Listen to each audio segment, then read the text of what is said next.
Hello, good morning, dear students. Myself P.L. Nareda, Assistant Professor, and today I am going to teach you a poem, The Solitary Reaper, composed by William Wordsworth, a nature and romantic poet. The Solitary Reaper जो poem है, solitary का मतलब क्या होता है? एकांत। और reaper, reap काटना, रीपर काटने वाला, एकांत में फसल काटने वाली। Hello, the title the solitary reaper, solitary एकांत, रीपर काटने वाली, एकांत में फसल काटने वाली।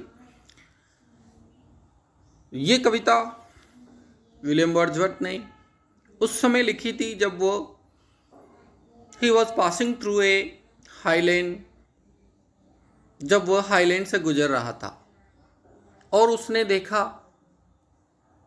कि एक फसल काटने वाली वहाँ पे फसल काट रही थी। यहाँ पे मैं आपको थोड़ा सा विलियम वर्ड्सवर्थ का इंट्रोडक्शन करवा देता हूँ। The Solitary Reaper poem by Wordsworth, published in 1807 in the collection Poems, the 2 volumes। ये कविता 1807 में पब्लिश हुई थी और एक कलेक्शन में पब्लिश हुई थी जिसका नाम था 2 volumes।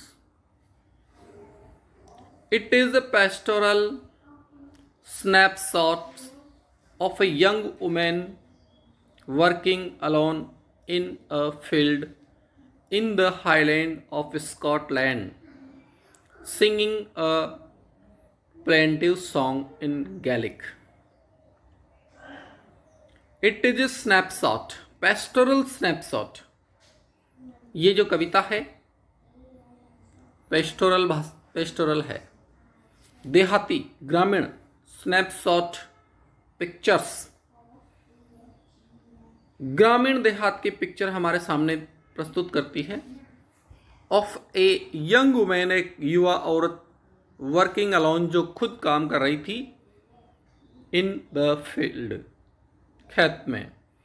Highland of Scotland, Scotland का जो पहाड़ी क्षेत्र है वहाँ पे जो खेत है उनमें।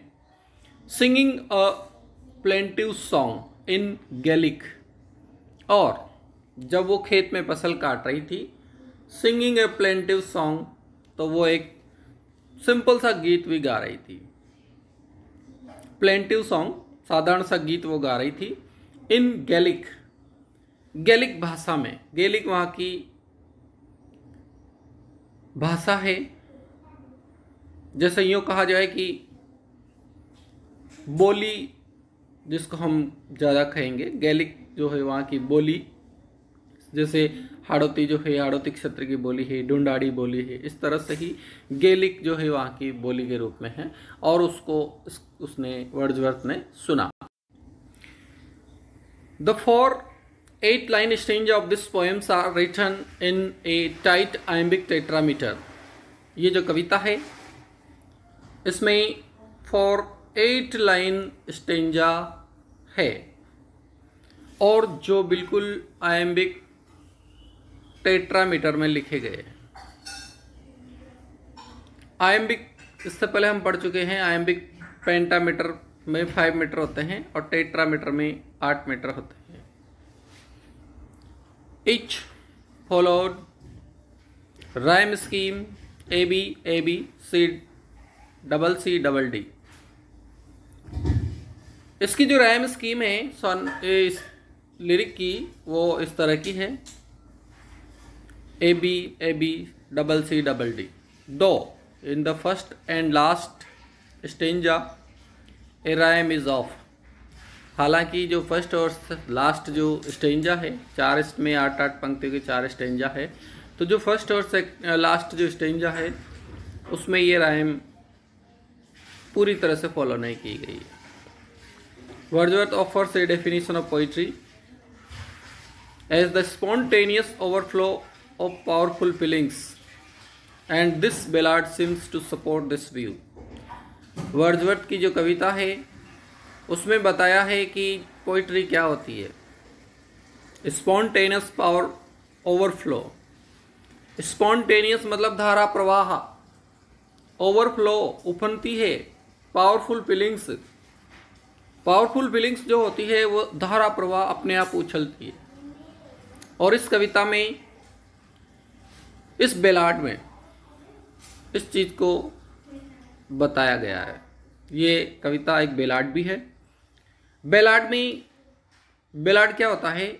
ऐसी कविता जिसमें कोई स्टोरी बताई जाती है वो बेलाड होती है। तो इसमें हम एक हाईलैंड लास मतलब हाईलैंड लड़की की स्टोरी पढ़ेंगे जब वो फसल काट रही थी। We are immediately ordered to contemplate the young Scottish girl who is cutting and binding grain on her own. हमें जो है तुरंत ऑर्डर दिया जाता है। कवि क्या करता है? तुरंत ऑर्डर देता है कि अगर आपको डिस्टर्ब नहीं करना है तो आप उस फसल काटने वाले के गीत को सुनो। It is worth considering how Wordsworth emphasizes her solitariness in the first verse and how he describes her melancholy but beautiful singing. It is worth considering, ये समझने योग्य चीज है। How वर्ड्सवर्थ ने किस तरह से एम्फेसाइज जोर दिया है हर सॉलिटरीनेस उसके एकांतपन पे इन द फर्स्ट वर्स पहली वर्स में ही। एंड हाउ इट डिस्क्राइब्स और किस तरह से उसने वर्णन किया है हर मेलेंकली उसकी उदासीनता का, बट ब्यूटीफुल सिंगिंग लेकिन उसकी सिंगिंग जो है वो बहुत ब्यूटीफुल है।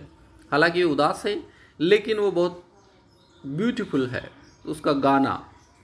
गाने से मैं भी बहुत अफेक्टेड था और मैंने इसकी कुछ लाइंस को इस तरह से गाने की कोशिश की है। Behold her single in the field, yon solitary highland lass, reaping and singing by herself, stuffy arrows and pass. Alone she cuts and binds the grain, and sings a melancholy strain.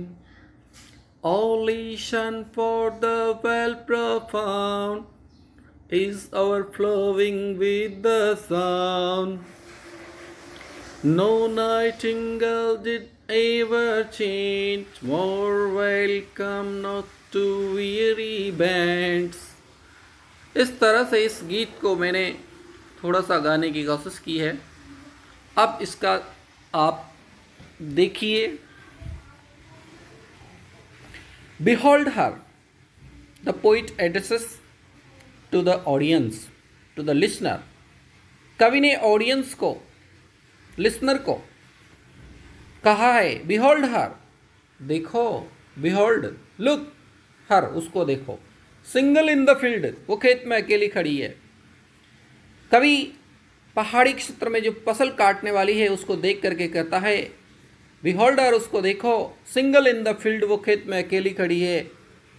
Yon solitary highland loss, Yon का मतलब होता है before, yonder. Solitary अकेली, highland लास, लास का मतलब होता है लड़की। वह पहाड़ी लड़की खेत में अकेली खड़ी है, आप उसको देखो। Ripping and singing by herself, वो काट भी रही है और वो गा भी रही है। बाय हरसेल्फ, खुद स्वयं। She is alone, she is reaping the crop and she is singing while cropping, while reaping. जब वो गा रही है वो फसल भी काट रही है। कभी यहाँ पे रिक्वेस्ट करता है स्टॉप हियर और जेंटली पास। कवि ने दो ऑप्शन दिए हैं आपको, स्टॉप हियर, यहाँ रुक जाओ।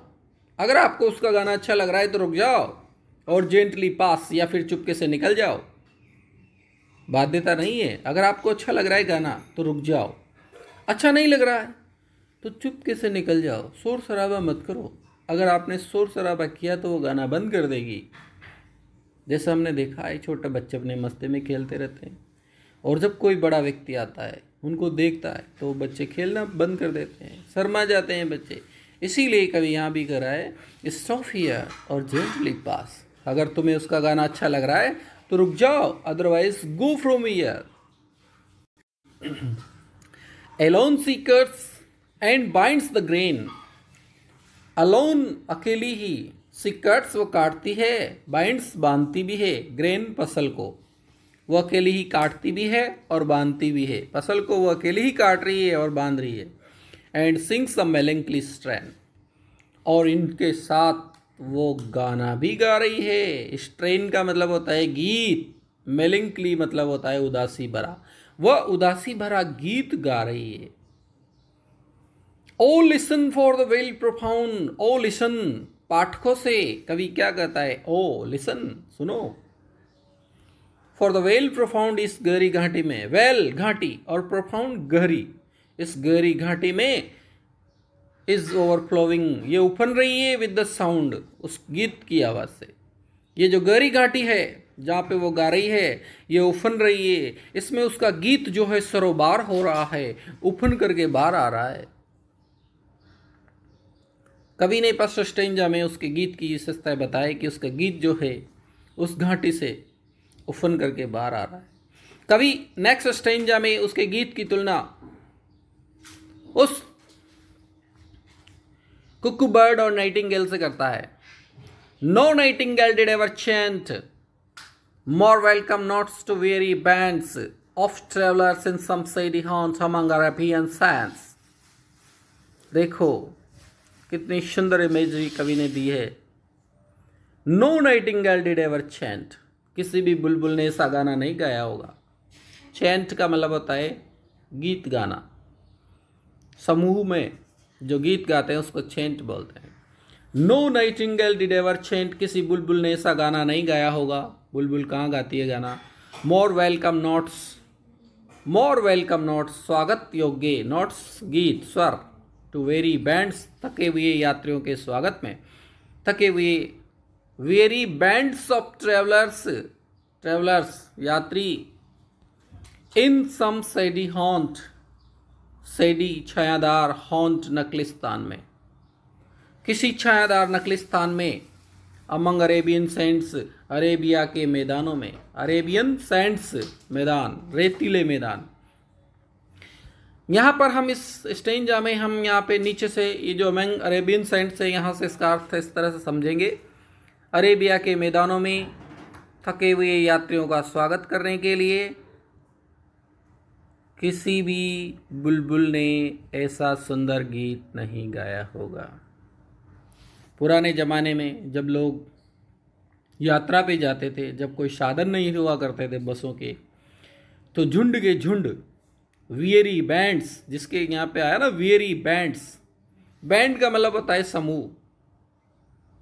जैसे म्यूजिक बैंड होता है तरह तरह के संगीतों का समूह, उसको बोलते हैं म्यूजिक बैंड। उसमें जैसे कोई बड़ा वाला ढोल बजाता है, कोई छोटा बजाता है, कोई ट्रम्पेट बजाता है, और वो एक म्यूजिक का बैंड हो जाता है, समूह हो जाता है। इसीलिए यहाँ पर है वेरी बैंड्स, थके हुए यात्रियों का समूह। तो वो यात्री जब झुंड के झुंड जाते थे और किसी रेतीली जगह पर जहाँ पर थोड़ा सा पानी भरा हो, एक दो पेड़ लगे हो, वहाँ पे सुस्ताने के लिए रुक जाते थे। और जब वहाँ पे कोयल, नाइटिंगेल, बुलबुल, नाइटिंगेल जो है बुलबुल को कहा जाता है, उन यात्रियों के स्वागत में जब बुलबुल बोलती थी तो उनको बहुत अच्छा लगता था। लेकिन कवि ने यहाँ कहा है कि उस बुलबुल की आवाज़ भी इतनी प्यारी नहीं होगी जितने की इस लड़की की आवाज़ है। No nightingale did ever chant, किसी भी बुलबुल ने नहीं गाया होगा। मोर वेलकम नोट, इतना स्वागत योग्य गीत, टू वेरी बैंड्स, थके हुए यात्रियों के, of travellers in some shady haunt among Arabian sands, Arabia के मैदानों में, उन थके हुए यात्रियों का स्वागत करने के लिए अरेबिया के मैदानों में किसी भी बुलबुल ने ऐसा गाना नहीं गाया होगा। अब नेक्स्ट में देखिए कवि उस लड़की के गीत की तुलना किससे करता? A voice so thrilling never was heard. ये आवाज़ जो है, ए वॉइस आवाज़ सो थ्रिलिंग, जो बड़ी रोमांचकारी है, आवाज़ उसकी लड़की की बहुत रोमांचकारी है।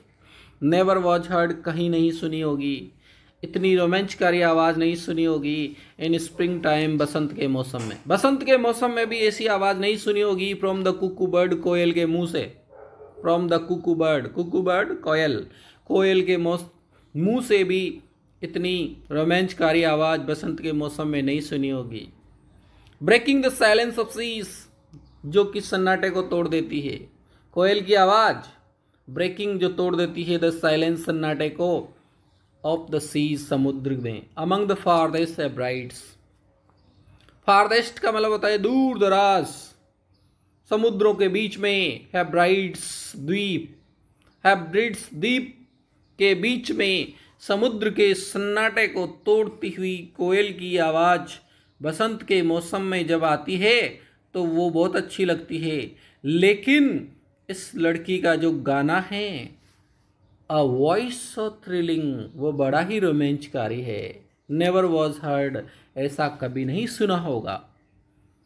हालांकि कुकू बर्ड जब समुद्र के बीच में सन्नाटे को तोड़ता हुआ अपनी आवाज़ निकालती है तो वो आवाज़ बड़ी रोमांचकारी होती है। लेकिन उससे भी ज़्यादा रोमांचकारी इस लड़की की गीत है। Will no one tell me what she sings, अब जो है कवि उस लड़की के गाने के थीम पे आता है। Will no one tell me what she sings, क्या कोई मुझे ये नहीं बताएगा? Will no one tell me, क्या कोई मुझे नहीं बताएगा? व्हाट शी सिंग्स, वो क्या गा रही है, वो किस सब्जेक्ट पे गा रही है, क्या गा रही है वो, क्या कोई मुझे नहीं बताएगा? Perhaps the plaintiff numbers flow, कवि खुद गैस करता है। The poet guesses about the theme of the poem. Perhaps the plaintiff numbers, perhaps शायद, द प्लेंटिव नंबर्स साधारण सा गीत, फ्लो बह रहा है, निकल रहा है, शायद उसके मुंह से साधारण सा गीत निकल रहा है। For old unhappy, far of things, for किसके लिए? ओल्ड पुरानी, अनहैप्पी दुखी कर देने वाली, फार ऑफ थिंग्स दूर दराज की चीज़ों के बारे में। शायद वह दूर दराज की पुरानी दुखी कर देने वाली चीज़ों के बारे में। एंड बैटल्स लॉन्ग अगो, या किसी युद्ध के बारे में गा रही है। बैटल्स युद्धों के बारे में, लॉन्ग अगो जो पहले हो गए। कवि गेस करता है कि वो किसी पुरानी दुखी कर देने वाली दूर की चीज़ों के बारे में गा रही है। एंड बैटल्स लॉन्ग अगो, या फिर किसी युद्ध के बारे में गा रही है जो पहले। और is it some more humble lay, या ये कोई साधारण सा गीत हो सकता है। और या is it some more humble lay, ये कोई हम्बल विनम्र सा ले गीत हो सकता है। फेमिलियर मैटर ऑफ टुडे, आजकल का जो भी फेमिलियर मैटर है, परिचित मैटर जो है, हो सकता है वो कोरोना के बारे में गीत गा रही हो। फेमिलियर मैटर ऑफ टुडे, आजकल का जो भी कोई फेमिलियर मैटर है उसके बारे में शायद वो गा रही हो। स्त्रियों पे जो अत्याचार हो रहे, हो सकता है उस पर गा रही हो, कोरोना के बारे में गा रही हो। सम नेचुरल सोरो, लॉस और पेन, कोई प्राकृतिक आपदा जैसे कोरोना, सुनामी, लॉस जिससे नुकसान हुआ हो, और पेन जो पीड़ाकारी रहा हो, उसके बारे में गा रही होगी। कवि गेस करता है कि शायद वो किसी प्राकृतिक आपदा के बारे में, किसी दुख के बारे में, किसी लॉस के बारे में और किसी पेन के बारे में गा रही होगी। दैट हैज़ बीन, जो हो चुका है, एंड मे बी अगेन, या आगे घटित हो सकता है। कोई भी नेचुरल सोरो, कोई भी प्राकृतिक आपदा जो या तो हो गई है या होने वाली है, शायद वो उसके बारे में गा रही होगी। दैट हैज़ बीन, जो हो चुकी है, मे बी अगेन, या फिर आगे हो सकती है, उसके बारे में वो गा रही है। Whatever the theme the maiden sang as if her song could have no ending। कवि यहाँ पे कहता है वॉट एवर द थीम, कुछ भी उसका थीम हो, क्या फ़र्क पड़ता है। गाने का थीम कुछ भी हो, कुछ उसने कुछ गैस किए थे पहले कि कुछ आपदा के बारे में, कुछ युद्ध के बारे में हो सकता है। अब कभी क्या कर रहा है, वॉट एवर द थीम, कुछ भी थीम हो, क्या फ़र्क पड़ता है। द मेडन सेंग, लेकिन वो जो मेडन है, वो जो लड़की है, सेंग गाती है, as if her song could have no ending, इस तरह से गाती है जैसे कि उसके गीत की एंडिंग नहीं होगी, जैसे कि उसका गीत जो है वो एंड नहीं होगा। आई सा हर मोशनलेस एट हर वर्क, कवि यहाँ पे फिर से अपना मत व्यक्त करते हुए कहता है, I saw her singing in her work, मैंने उसको देखा, सिंगिंग एट हर वर्क, काम करते हुए और गाते हुए, and over the sickle bending, और वह सिकल के ऊपर बैंड हो रही थी, झुक रही थी वो हंसिए के ऊपर, क्योंकि फसल काटने के लिए झुकना बहुत ज़रूरी है। आप सीधे खड़े होकर फसल नहीं काट सकते। सिकल, हंसिया, फसल काटने का जो औजार होता है उसको सिकल बोलते हैं। बेंडिंग, उसके ऊपर वो झुकी हुई थी। I listen motionless and still, मैंने उसके गाने को सुना। आई लिसन, मैंने सुना, और कैसे सुना, मोशनलेस, स्तब्ध होकर के, स्टिल, शांत होकर के सुना। And as I mounted up the hill, और जैसे ही मैं पहाड़ी पे चला गया, जब मैं वहाँ से आगे बढ़ गया, as mounted up the hill, जब मैं पहाड़ी पे चला गया, the music in my heart I bore, वह संगीत मेरे हृदय में बस गया। द म्यूजिक, वह संगीत, इन माई हार्ट, मेरे हृदय में, आई बोर, मैंने धारण कर लिया, बियर बोर बॉर्न, उस संगीत को मैंने मेरे हृदय में धारण कर लिया। Long after it was heard no more, लंबे समय बाद भी वो मेरे हृदय में बसा रहा।